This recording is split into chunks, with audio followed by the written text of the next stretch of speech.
नमस्कार आदाब, आप देख रहे हैं साबिर शेख के साथ ऑन रिकॉर्ड मीरा भाईंदर।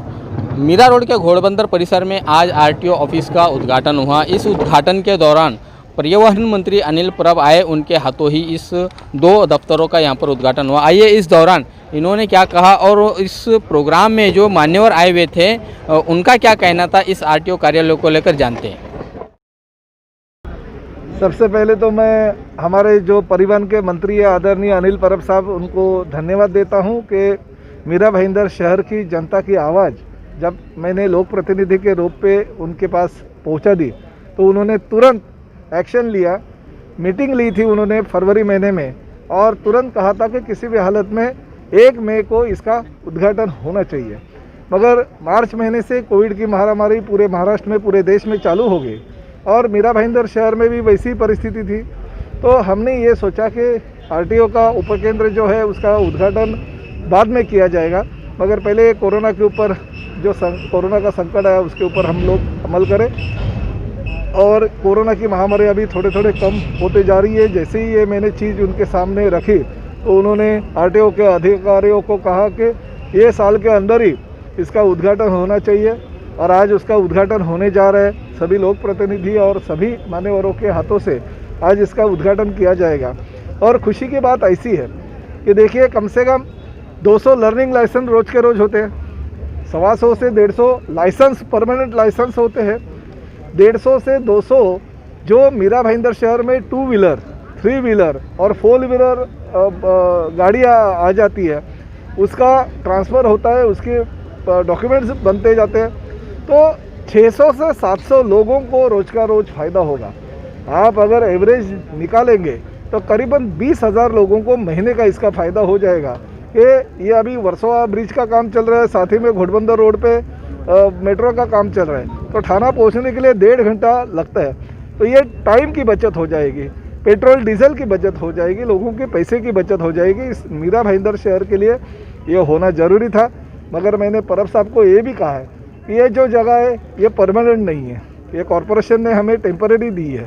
तो आरटीओ की परमानेंट जगह होने के लिए और उनकी परमानेंट बिल्डिंग होने के लिए करीबन 2 एकड़ जगह मीरा भाईंदर शहर में लेनी चाहिए खुद की परिवहन विभाग ने, जिसकी वजह से ये खुद की बिल्डिंग हो जाएगी और भी कुछ काम लोगों के रहेंगे वो वहाँ पे होते जाएंगे। सरनायक साहब, इस प्रादेशिक परिवहन कार्यालय से क्या क्या जनता को सुविधा मिलने वाली है?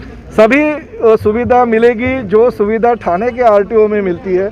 मैंने पहले ही आपको कहा, लर्निंग लाइसेंस पूरे के पूरे मिलेंगे, परमानेंट लाइसेंस पूरे के पूरे मिलेंगे। सभी जो 2 व्हीलर 3 व्हीलर 4 व्हीलर की रजिस्ट्रेशन होते हैं वो रजिस्ट्रेशन यहाँ पे हो जाएंगे। इतना भी नहीं, परदेश में जाके किसी को अगर इंटरनेशनल लाइसेंस की ज़रूरत है तो उसकी भी प्राथमिक काम यहीं पे हो जाएगा। तो आरटीओ थाने के पास जाने की ज़रूरत नहीं है। सभी जो सुविधाएं हैं थाने आरटीओ ने आपके द्वार पे मीरा भाईंदर शहर के लोगों के लिए दे के रखी है। सर, देखा गया आमतौर पे कि जो सरकारी स्तर के कार्यालय होते हैं वो दलालों से घिरे हुए होते हैं, उसके चलते आपके तरफ से किस प्रकार के प्रयास किए जाएंगे कि दलाल देखिए, एक बात है, वो तो हमारा काम नहीं है, लोक प्रतिनिधि का काम है लोगों की सुविधा, लोगों की सेवा करना। हमने यहाँ पे आरटीओ का ये उपकेंद्र चालू कर दिया है। अभी आरटीओ के अधिकारियों को देखना है कि यहाँ पे जो दलाल होते हैं या जो भी लोग हैं उनके ऊपर काबू रखे।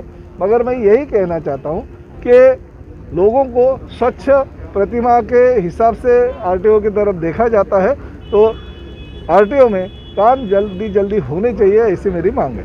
कितना स्टाफ यहाँ पर काम करेगा सर? वो तो अभी परिवहन मंत्री जो है वो अपने इसमें बोलेंगे, मगर 8 स्टेनो और 3 अधिकारी ऐसे 11 लोगों की नियुक्ति यहाँ पे की है, ऐसा मालूम पड़ा। मेरे ख्याल से सबसे पहले मैं आदरणीय इस क्षेत्र के विधायक प्रताप जी सरनाइक, इनको धन्यवाद देता हूँ कि इनके अथक प्रयत्न से ये परिवहन कार्यालय, जो कि यहाँ के लोगों को थाना जाना पड़ता है, तो सभी जो प्रोसीजर है वो यहीं हो गए। तो इसके लिए आदरणीय परिवहन मंत्री अनिल परब साहब और प्रताप सरनाइक, इनको धन्यवाद देता हूँ। सर, यहाँ पर ये टेम्परेरी तौर से शुरू किया गया, इसे परमानेंट के लिए किस तरह की? मेरे ख्याल से इस पे अभी थाने अपना मीरा भाईंदर का डेवलपमेंट प्लान का प्रोसीजर अभी शुरू है। सरकार को मतलब परिवहन मंत्री जी को विनंती की है उन्होंने आदेश दिए गए हैं कि यहाँ पे जो रिजर्वेशन है इस परिवहन कार्यालय का रिजर्वेशन डालने के लिए ये मांग हमारे प्रताप जी सरनाइक है, हमारे आदरणीय एमएलए गीता जैन मैडम इन्होंने भी कहा है। तो इस पे रिजर्वेशन डालेगा तो ऑटोमेटिकली यहाँ पे परिवहन कार्यालय हो जाएगा। थाना जाने वाले अभी आपने सुना ही 17% हमारे यहाँ के टोटल लोग होते हैं थाना में से, तो उन 17% लोग मैं तो बोल रही हूँ अभी दिनों दिन बढ़ते जाएंगे।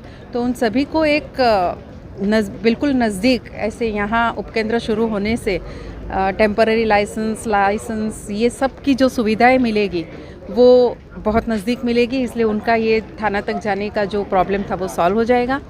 और मंत्री महोदय से मैंने ये मांग रखी है कि अभी हमारा डीपी प्लान प्रोसेस में है, तो उनकी तरफ से हमारे कमिश्नर को एक यहाँ आरक्षण आरटीओ के लिए किया जाए, ताकि यहाँ जो बढ़ती लोक संख्या है उस हिसाब से हमें यहाँ एक परमानेंट आरटीओ ऑफिस चाहिए, जिसकी मांग मैंने दी है। और उसका आरक्षण या रेडी रेकनर के हिसाब से कॉरपोरेशन से वो जगह लेके वहाँ परमानेंट एक आरटीओ ऑफिस होनी चाहिए, ऐसी हम सब ने मांग रखी है। मैंने भी अपनी तरफ से ये कहा है।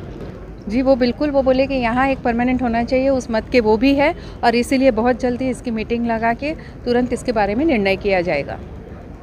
ये थे वो सभी मान्यवर जिन्होंने कहा कि यहाँ पर जिस तरह से ये आरटीओ कार्यालय शुरू हुआ है इसके चलते अब मीरा भाईंदर शहरवासियों को काफ़ी राहत मिलेगी, उन्हें काफ़ी आसानी होगी। कुल मिलाकर देखा जाए तो शिवसेना एमएलए प्रताप सरनाइक की पिछले 6 साल की कोशिशों का ये नतीजा है कि इस तरह की राहत का कार्य आज मीरा भाईंदर में शुरू हो चुका है। हम दर्शकों को बताना चाहेंगे कि जिस तरह से शिवसेना की समर्थित एमएलए गीता जैन, शिवसेना के ही एमएलए प्रताप सरनाइक, शिवसेना के एमपी राजन विचारे, इन्होंने जो मांग की है मंत्री महोदय से कि यहाँ पर एक परमानेंट आरटीओ का कार्यालय बनाया जाए, उस मांग को देखते हुए अनिल परब ने अपने भाषण के दौरान बताया कि जल्द ही इस बारे में महानगर पालिका के अधिकारियों के साथ में एक बैठक होगी और उस बैठक में निर्णय लिया जाएगा कि मीरा भाईंदर शहर की बढ़ती हुई आबादी को देखते हुए जल्द से जल्द यहाँ पर एक परिवहन का कार्यालय, एक आरटीओ का कार्यालय शुरू किया जाए। जिस तरह से यहाँ पर ये आरटीओ कार्यालय शुरू हो चुका है जो पहले से ही दलालों से घिरा हुआ था, क्या अब आने वाले दिनों में जब यहाँ पर स्थायी रूप से काम शुरू हो जाएगा तब क्या ये भी कार्यालय दलालों से घिरा हुआ रहेगा, या आरटीओ के जो अधिकारी यहाँ पर रहेंगे वो कानून के मुताबिक या नियम के मुताबिक काम करेंगे, या इस कार्यालय को दलाल मुक्त कार्यालय बनाने में क्या वो कामयाब रहेंगे, ये आने वाले दिनों में पता चलेगा। आप देख रहे हैं आरिफ कुरैशी और साबिर शेख के साथ ऑन रिकॉर्ड मीरा भाईंदर। धन्यवाद।